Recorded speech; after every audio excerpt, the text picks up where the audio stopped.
The cold metal floor of the bridge vibrated under Admiral Lee Sung-ho's boots as he stared at the massive viewing screen. Red dots blinked across the star map, each one representing a human world that had gone silent in the past 24 hours. The final line was broken. Humanity's greatest defense network, built over 3 centuries, had crumbled like old paper against the alien assault. "Sir, we're receiving distress signals from the Centauri colonies," reported Lieutenant Park Ji-won, her voice tight with barely controlled panic. "The Corvin ships are moving faster than our projections indicated." Sung-ho nodded grimly. The Corvin Empire had swept through human space like a plague, consuming everything in their path. Their ships were massive, dark things that seemed to absorb light itself. No human weapon had made more than a dent in their hulls. No human strategy had slowed their advance. "How many ships do we have left?" he asked. 47 vessels, sir. Most are civilian transports. We have maybe a dozen actual warships still operational. 47 ships. Out of the thousands that had defended humanity just yesterday. Sung-ho closed his eyes for a moment, feeling the weight of 200,000 lives aboard the refugee fleet. They were the last free humans in the galaxy, and they were running out of space to run. Communications Officer Kim Min-ho turned from his station, his face pale. "Admiral, the Corvins are broadcasting again. Same message as before. Play it." Sung-ho ordered. The viewing screen flickered, and an alien face appeared. The Corvin commander looked almost human, except for the silver eyes that held no warmth, and the way its mouth didn't quite move right when it spoke. "Humans of the failed defense fleet," the creature said in perfect, emotionless English. "Your resistance has ended. You have 72 hours to surrender your ships and submit to processing. Any further resistance will result in the complete elimination of your species. This is your final warning." The transmission cut off, leaving the bridge in silence. Processing. Everyone knew what that meant. The Corvins didn't take prisoners. They took resources. Human resources. "Sir," whispered Park Ji-won, "what are your orders?" Sung-ho looked around the bridge at his crew. They were young, most of them. They had joined the fleet to explore the stars, to push the boundaries of human space. Now they were the guardians of humanity's last breath. "Set course for the Outer Rim territories," he said finally. "Best speed. And send a message to all ships. We're not surrendering. We're not giving up. We're going to find a way to survive this." The fleet moved through space like wounded animals, their engines leaving trails of radiation and hope. Behind them, the Corvin advance continued its methodical destruction of human civilization. Ahead lay only empty space and the faint possibility of sanctuary. Dr. Yoon Hee-jin sat in her cramped laboratory aboard the transport ship New Seoul, surrounded by data crystals and holographic displays. She had been working for 36 hours straight, trying to find something, anything, that might help them survive. The ship's database contained fragments of military research, bits and pieces of classified projects that had been automatically released when the final line fell. "Doctor, you need to rest," said her assistant, Dr. Choi Woo-jin. "You're going to collapse." "I can't rest," Hye-jin replied, her eyes burning as she stared at the scrolling data. "There has to be something. The military wouldn't have built all these safeguards just to give up when things got bad." She pulled up another file, this one marked with classification levels she had never seen before. Project Horizon. The name Meant nothing to her, but the security protocols were incredible. The file seemed to be unlocking itself piece by piece, as if it was waiting for something. "Look at this," she said, highlighting a section of code. "These coordinates, they're not random, they form a pattern." Wu Zhen leaned over her shoulder. "What kind of pattern?" "I don't know yet. But whoever designed this expected the worst to happen. They built these files to survive the complete destruction of human space." On the bridge, Admiral Sung-ho received the preliminary report from Dr. Yoon's team. The coordinates pointed to locations in deep space, far from any known star system. Empty regions that no human had ever explored. "Sir," said Captain Lim So-young, commander of the escort destroyer Busan, "we can't afford to chase ghosts. We need to find a safe harbor for the civilians. What if it's not a ghost?" Sung-ho asked. "What if it's exactly what we need?" The debate continued for hours. Split the fleet or keep it together? Chase mysterious coordinates or head for the outer colonies? Hope or despair? Finally, Sunjo made his decision. We split the fleet. Half the ships continue toward the outer colonies. The other half investigates these coordinates. If there's nothing there, we rejoin the main fleet. There's something, ...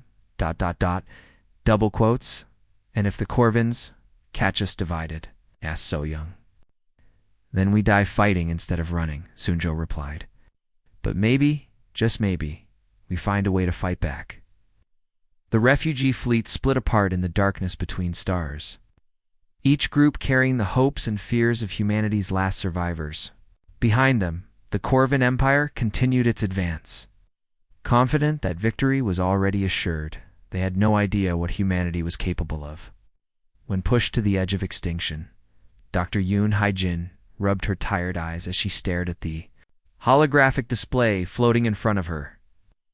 The cramped laboratory aboard the New Soul hummed with the constant noise of life. Support systems and computer processors working overtime. She had been awake for 40 hours straight, surviving on caffeine pills and determination. The file is still growing, she muttered to herself, watching as new data appeared on her screen. It's like it's alive. Her colleague, Dr. Choi Woo-jin, looked up from his workstation across the room. That's impossible. Computer files don't grow by themselves. This one does, Hae-jin replied, pointing at the display. Look at the timestamp. New sections are being added every hour. But the source code shows they were created decades ago. Engineer Nam Tae-hyun floated over from his position near the ship's main computer core. In the low gravity of the transport ship, movement was more like swimming than walking. Maybe it's a delayed release protocol. Military systems sometimes have triggers that activate under specific conditions. Now, what kind of conditions? Asked Woo-jin. Hae-jin pulled up another section of the file. Total military defeat. The complete destruction of human defensive capabilities. The fall of all major colonies. She paused, the implications hitting her. Someone planned for this exact situation. The three scientists worked in silence for several minutes, each lost in their own thoughts. The idea that humanity's military leaders had prepared for complete defeat was both terrifying and hopeful. Terrifying because it meant they had known this could happen. It's hopeful because it meant they had prepared for it. Here, said Nam Tae-hyun suddenly. Look at these coordinates. They're not random. Projected a star chart into the center of the room. Dozens of red dots appeared, scattered across empty space between star systems. At first glance, they looked like random points in the void. But as the computer connected them with lines, a pattern emerged. It's a geometric shape, whispered Woo-jin. But what does it mean? Maybe it's not what it means, said Hae-jin. Maybe it's where it leads. She input the coordinates into the ship's navigation system. Each point was located in deep space, far from any known star or planet. The closest one was only 6 hours away at maximum speed. We need to tell the Admiral, she said. Admiral Lee Seung-ho stood in the conference room of his flagship studying. The holographic display that Dr. Yoon's team had prepared. The senior officers of the fleet sat around the table, their faces showing a mixture of curiosity and skepticism. You're telling me that someone in our military planned for total defeat? Asked Captain Lim So-young. Not planned for it? Corrected. Hae-jin, prepared for it. There's a difference. They built safeguards into the system that would only activate if everything else failed. And these coordinates are part of that system? We believe so. The file structure suggests that there are research stations at these locations, hidden facilities that were kept secret even from most of the military. Commander Park Jae-min, the fleet's intelligence officer, leaned forward. Why would they hide research stations in empty space? What could they be studying out there? That's what we need to find out, said Sung-ho. But it means splitting our forces again. We can't take the entire fleet to investigate. It's too dangerous, sir, said Captain Lim. We're already at minimum strength. If we divide our forces further, we won't be able to protect the civilian ships. And if we don't investigate, we might miss our only chance to find a way to fight back, Sung-ho replied. The Corvins are 12 hours behind us. They're not going to stop hunting us. The debate continued for an hour. Some officers wanted to keep the fleet together and head for the outer colonies. Others thought they should investigate the mysterious coordinates. A few suggested splitting into even smaller groups to confuse the Corvin pursuit. Finally, Sung Ho made his decision. We split the fleet. Half of our ships will continue toward the outer colonies, using evasive maneuvers to stay ahead of the Corvins. The other half will investigate the nearest coordinate. If we find nothing, we rejoin the main fleet within 24 hours. And if we find something, asked So Young, then we adapt. That's what humans do best. The fleet division took place in the shadow of a dead star, its collapsed core providing some protection from Corvin sensors. Families said goodbye to each other, not knowing if they would ever meet again. Engineers transferred supplies between ships. Pilots checked their navigation systems one last time. Dr. Yoon Hai-jin found herself aboard the exploration group. Her laboratory equipment packed into the cargo hold of the destroyer Busan.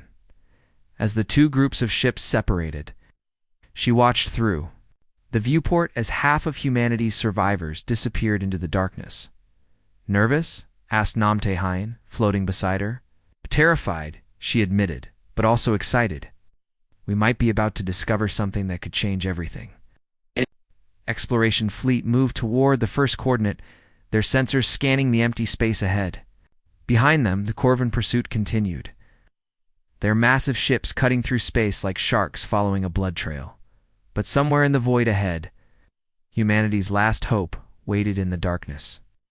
A secret that had been hidden for decades, waiting for the moment when everything seemed lost. The moment when humanity needed a miracle most. The countdown to discovery had begun. The research station appeared on their sensors like a ghost materializing from the void. Dr. Yoon. Jean pressed her face against the viewport of the shuttle as they approached. Watching the massive structure grow larger against the star field, it was unlike anything she had ever seen. It looks like a metal spider, whispered engineer Nam Tae-hyun from the pilot's seat. Those arms extending into space. What are they for? The station had 8 long metal arms reaching out from a central hub, each one several kilometers long.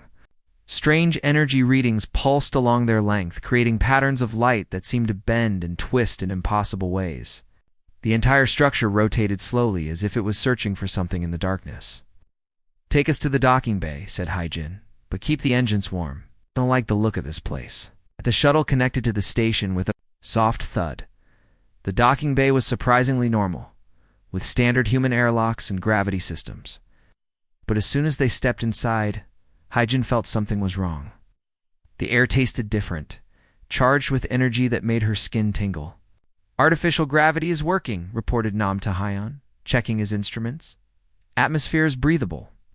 But the power readings are incredible. The station is using more energy than most planets. They move through the corridors in there. Spacesuits, following emergency lighting that activated as they passed. Oh, the walls were covered with strange symbols and equations that hurt to look at directly. Some of them seemed to move when she wasn't looking straight at them. The central laboratory is this way, said Hai-jin, reading the map display on her suit's computer. Whatever they were doing here, that's where we'll find answers. The laboratory was enormous, easily the size of a city block. In the center stood a massive ring-shaped device, 30 meters across and humming with barely contained power. The ring was made of some dark metal that seemed to absorb light, and the space inside it shimmered like water. As they approached, holographic projectors, a CTIV, a TED, automatically. The image of a man in a military uniform appeared in front of them, so realistic that Hai-jin stepped back in surprise. If you are watching this recording, then humanity has fallen, the figure said. His voice was calm, but his eyes showed the weight of terrible knowledge. I am Dr. Kang Dong-woo, Director of Project Horizon. What you see before you is not a weapon. It is a doorway. The hologram gestured toward the ring device. For 20 years, we have studied the nature of reality itself. We discovered that our universe is not alone. There are layers upon layers of existence, infinite variations of reality existing side by side. We call them parallel dimensions. Hai-jin Felt her heart racing. Parallel dimensions. Other realities. The implications were staggering. We found them, continued Dr. Kong's image. Other Earths, other versions of humanity. Some have never known war. Others have conquered entire galaxies. Some have transcended physical existence entirely. We are not alone, even among ourselves. The recording showed images of other worlds. An Earth where the oceans were purple and the sky was green. A version where massive cities floated in the clouds. Another where the surface was covered in crystal formations that pulsed with their own light. The device you see is a horizon gate, Dr. Kang explained. It can breach the barriers between dimensions, allowing communication and travel between parallel realities. We built it in secret, knowing that if humanity ever faced extinction, we might need help from ourselves. Nam Tae-hyun was studying the control systems. The power source is incredible. It's tapping into the quantum foam of space itself. No wonder the energy readings are so high. Can we activate it? Asked Haijin. Maybe the systems are still online, just dormant, but I have no idea what might happen if we turn it on. The recording continued. If you are hearing this, then the activation protocols have been released. Gate will respond to your commands. But be warned, contact with other dimensions is not without risk. Some versions of humanity may not welcome visitors. Others may try to take our place. Choose carefully who you trust. Haijin made her decision. Do it. Activate the gate. Nam Tae-hyun's hands moved over the control panel, following the instructions that appeared on the holographic displays. The ring device began to hum louder, and the space inside it started to glow with soft blue light. Power levels are rising, he reported. The quantum field is stabilizing. I think it's working. The blue light grew brighter, and suddenly the empty space inside the ring filled with swirling colors. It was like looking into a kaleidoscope made of stars and galaxies. The colors shifted and changed, showing glimpses of other worlds, other skies. "Hello," called Haijin toward the gate. "Is anyone there?" For a moment, nothing happened. Then a voice came through the dimensional barrier, clear and unmistakably human. "This is Captain Chen Yun-soo of the Human Collective, Earth Designation. Alpha 7. We have been monitoring dimensional fluctuations in your sector. Are you in distress?" Haijin almost laughed with relief. Another human voice from another Earth. They were not alone after all. "This is Dr. Yoon Haijin of the Terran Refugee Fleet. Our Earth has been invaded. We need help." "We know about the Corvins," replied Captain Chen. "They exist in our dimension as well. We've been fighting them for decades. Hold position. We're opening a stable communication channel." The gate pulsed with new energy, and the swirling colors stabilized into a clear view of another world. Through the portal, Haijin could see a human face looking back at her. Humanity was about to meet itself. The meeting room existed in a space that shouldn't have been possible. Dr. Yoon Haijin stood on a platform that floated in the void between dimensions. Surrounded by representatives from dozens of different versions of Earth, the Horizon Gate technology had created a neutral zone, where all the different realities could meet safely. "This is incredible," whispered Nam Tae-hyun, staring at the assembled group. "They're all human, but so different." To their left stood a woman who looked exactly like Haijin, but her clothes were made of some kind of flowing energy that changed colors as she moved. She introduced herself as Dr. Yoon Haijin from Earth's designation Gamut 12, reality, where humans had learned to manipulate matter at the molecular level. "In our world, we achieved peace 300 years ago," she explained. "We've spent our time exploring the nature of consciousness and reality. We've never needed weapons or armies." Across from her stood a man who could have been Nam Tae-hyun's twin, but his body was covered in scars, and his eyes held the hardness of someone who had seen too much war. He was General Nam Tae-hyun from Earth Beta 4, where humans had become the dominant military force in their galaxy. "The Corvins attacked us 50 years ago," he said in a voice like grinding metal. "We destroyed their homeworld and scattered their fleets across 1,000 star systems. They're still out there, but they run when they see our ships." More representatives appeared as additional gates opened. A version of Admiral Sun-jo, whose Earth had never developed space travel but had created incredible defensive technologies. a Dr. Choi Woo-jin from a reality where humans had evolved into beings of pure energy. A Captain Park Ji-won from a world where Earth had been destroyed but humanity had survived by building massive space habitats. "How many of us are there?" asked the original Hyjin. "Infinite," replied. "A figure that looked human but seemed to be made of shifting light. I am what you might call the coordinator. In my reality, we transcended physical existence long ago. We've been watching the dimensional layers for signs of convergence events like this one." The coordinator gestured, and a holographic display appeared, showing the vast network of parallel realities. The Corvins exist across multiple dimensions. They're not just conquering individual worlds, they're systematically eliminating human variants throughout the multiverse. "Why?" asked General Nam from Beto 4. "What makes us so special?" "Adaptation," replied the coordinator. "Humans are one of the few species that can evolve and change rapidly in response to new challenges. Most alien species, including the Corvins, follow predictable patterns. But humans are chaos factors. We represent infinite possibility." The peaceful Dr. Yoon from Gamut 12 leaned forward. "That's why they're targeting us across dimensions. They're not just afraid of what we are, they're afraid of what we might become." "Then we need to coordinate our response," said the original Hyjin. "If they're attacking all of us, we need to defend all of us." The debate that followed was, unlike anything in human history, representatives from realities where war had never existed argued with generals from worlds where conflict was constant. Post-human entities tried to communicate complex strategies to beings who still thought in 3 dimensions. "We can't just throw ships at them," insisted the peaceful version of Hyjin. "Violence only creates more violence. We need to find a way to heal the damage they've caused."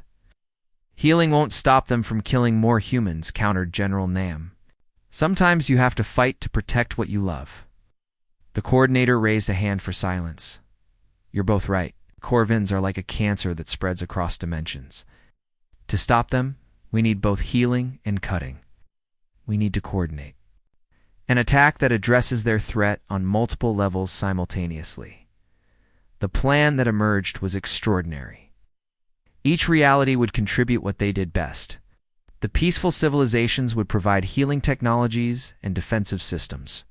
The military worlds would supply weapons and tactical expertise. The post-human entities would coordinate the assault across multiple dimensions at once. "But we need to move quickly," warned the coordinator.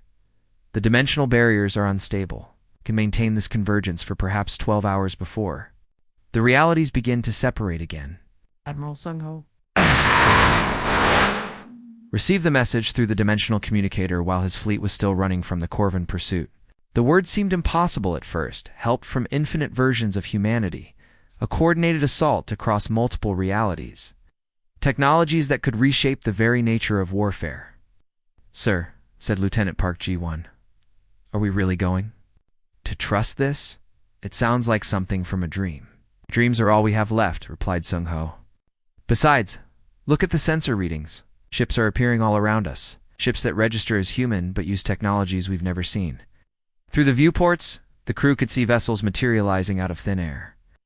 Some looked like traditional spaceships but moved in ways that defied physics. Others appeared to be made of pure energy, shifting and flowing like liquid light. A few were so alien in design that they barely looked like ships at all. "This is Admiral Sun-jo of the Terran Refugee Fleet," he broadcast on all channels. 2. "All human forces, from all realities, welcome to the fight for our survival." The response came from dozens of different versions of himself, speaking in perfect unison. "We are humanity. We adapt. We survive. We win." The greatest battle in human history was about to begin. The attack began at exactly the same moment across 47 different realities. Admiral Lee Sung-ho watched from the bridge of his flagship as the impossible fleet assembled around him. Ships from dozens of parallel Earths filled the space between stars, each one representing a different path humanity had taken. "Sir, the dimensional gates are opening throughout Corvin space," reported Lieutenant Park Ji-won, her voice filled with wonder. "I'm reading energy signatures that don't even register on our instruments." Through the main view screen, Sung-ho could see the battle unfolding. It It was unlike anything that had ever happened in the history of warfare. Ships that looked like they were made of living light danced between Corvin vessels, their weapons healing damage as fast as they caused it. Massive battle cruisers from the military realities unleashed firepower that could crack planets, while sleek vessels from the peaceful worlds created shields that protected everything around them. The Corvins are trying to retreat, called out Communications Officer Kim Min-ho. They're requesting surrender terms. Tell them no, said Sung-ho without hesitation. They gave us 72 hours to surrender or face extinction. They get the same choice. The Corvin Empire had conquered dozens of species across multiple galaxies, but they had never faced anything like this. Their ships were designed to fight. Conventional warfare against predictable enemies, they found themselves battling forces that operated on completely different principles. A group of post-human entities that existed as pure consciousness simply reached out with their minds and shut down entire Corvon fleets. The organic ships from Reality Deltanine grew new weapons and defenses in real time, adapting to each attack instantly. The energy beings from Gamma 12 passed through Corvin holes like ghosts, disrupting their systems from the inside. Their command structure is collapsing, reported the tactical officer. The Corvin ships are scattering in all directions. But the battle was taking its toll on the dimensional gates. Dr. Yoon Hae-jin watched from her position aboard the research station as the horizon gate began to show signs of strain. The metal framework was glowing red-hot, and sparks flew from the control systems. Quantum field is becoming unstable, warned Nam Tae-hein, frantically working at the control panel. We're pushing the technology beyond its limits. The gates won't hold much longer. How long do we have? Asked Hae-jin. Maybe an hour. Then the dimensional barriers will reassert themselves and the other realities will be cut off. The message went out to all human forces across all dimensions. 1 hour to finish what they had started. 1 hour to end the Corvin threat forever. The final assault was coordinated by the coordinator, the post-human entity whose consciousness could exist in multiple dimensions simultaneously.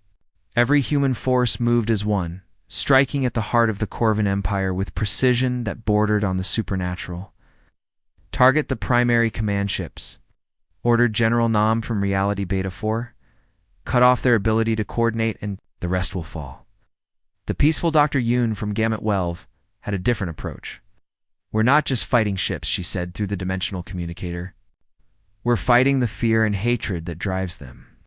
We need to show them that violence is not the only path. Her ships moved among the Corvin vessels, not attacking, but somehow calming them. The alien crews found their rage and aggression fading, replaced by confusion and then something like peace. Many Corvin ships simply stopped fighting and drifted in space, their crews staring at the stars as if seeing them for the first time. Incredible, whispered Admiral Sung-ho.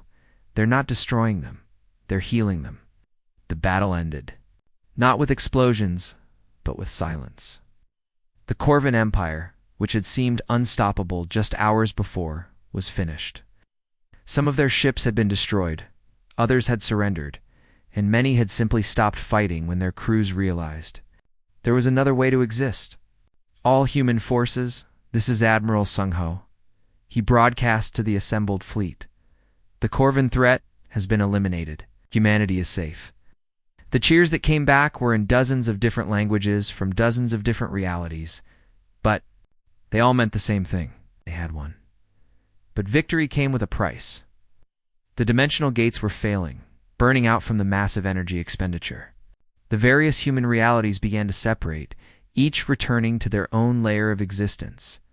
Will we see them again? Asked Hae-jin, as she watched the other versions of herself preparing to leave. Perhaps, replied her alternate self from the peaceful reality. But now you carry part of all of us with you. The knowledge that you're not alone. The understanding that humanity exists in infinite forms across infinite realities. The post-human coordinator's voice echoed through the dimensional space one last time. You have learned the greatest truth of all realities. Humanity's strength comes not from individual power, but from our ability to work together despite our differences. Remember this when you face future challenges. One by one, the gates closed. The impossible ships faded back into their own dimensions. The refugee fleet found itself alone again in normal space. But everything had changed. "Sir," said Lieutenant Park G1, "we're receiving messages from the outer colonies. They survived the Corvin attack. Humanity is safe." Admiral Sung Ho looked out at the stars, knowing that somewhere in the infinite layers of reality, other versions of himself were doing the same thing. The last line had fallen. But humanity had crossed the horizon and found themselves on the other side. They were no longer refugees. They were survivors. And they carried with them the knowledge that, no matter how dark things became, they would never truly be alone. The horizon had been crossed, and humanity was home.